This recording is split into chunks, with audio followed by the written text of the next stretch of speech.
Okay, quick refresher on purpose clauses. I think this was the first subjunctive clause you learned. Let's look at this sentence. Magistra discipulum misit ut viva mortem occideret. The teacher sent the student so that he would kill a zombie. So the purpose clause always answers the question, why? And it always has a subjunctive verb. And as you can see here, occideret is indeed in the subjunctive. It usually has an ut as well, right? In the beginning of the year when we learned purpose clauses, they all had ut. But now that you're advanced Latin students, we can do things like substitute authors where, instead of using an ut, they put a relative clause in instead, a relative pronoun.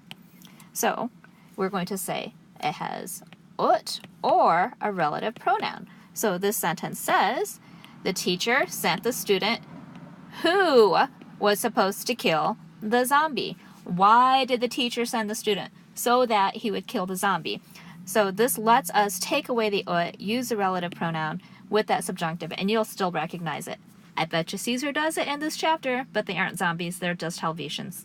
Okay, quick derivative alert, because I like it when students say, ooh, look at this word, maleficio. It's got the word bad and make all mushed together in one word. So if you have a word like maleficio, you aren't thinking good things about whatever is described with this adjective with bad and make. And if you're using it to describe the frame of mind of people with whom you intend to wage war, I bet you do not describe their souls as good, but probably troublesome, meddlesome, intending bad things. Whatever it is, don't call your mom that.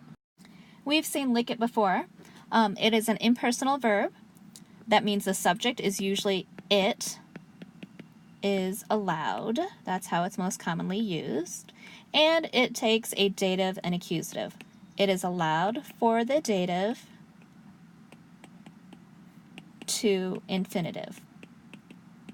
And I'm sure you recognize this word because lick it, you see that root in the word license. If you have a driver's license, it is allowed for you in the dative to drive a car. Okay, so Caesar uses this phrase, memoria tenebat, which literally means to hold in your memory. Memory is ablative there. So when the Romans hold something in their memory, they basically remember it. Why do we care? Well, we care because if you remember something, that's like knowing it. And knowing is the first letter for K in a kissing verb. And kissing verbs introduce accusative infinitive constructions, indirect statements.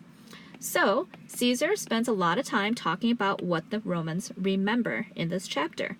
And one thing they remember is this phrase that might not be in your working cultural repertoire, which is to say, passing under the yoke. Some of you are probably like, what? Why are there eggs and why are people going under eggs? This is not an egg yolk, but rather this kind of a yolk. Let me draw a picture for you. Imagine a big battle where we are fighting against people we don't like. Okay, and we, the Hoban Knights, happen to be victorious because, you know, we're the knights.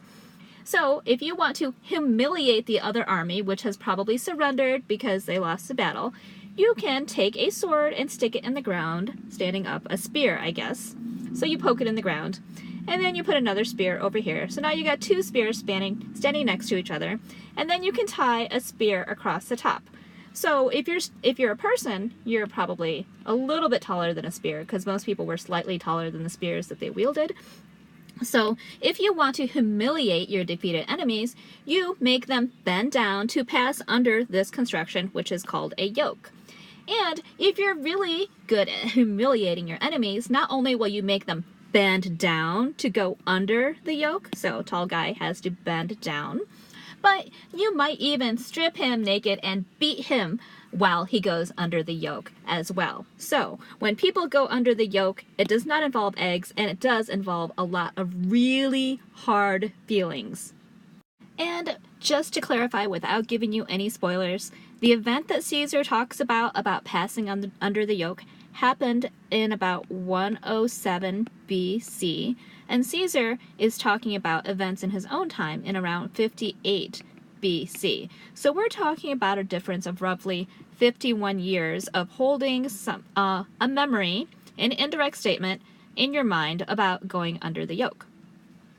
Since we're having this discussion about Caesar's extended memory, you might also want to remember, you get that joke? That Caesar loves to use the passive infinitives with a gapped essay in your indirect statement. So, for example, if Caesar was writing that somebody was killed, no spoilers, he would do something like memoria tenebat. He was holding in his memory that somebody was ocisum esse was killed, perhaps, or that somebody was pulsum esse. He was holding in his memory that somebody was defeated, but since he thinks that you're Roman, he might leave off the essay just for the fun of it.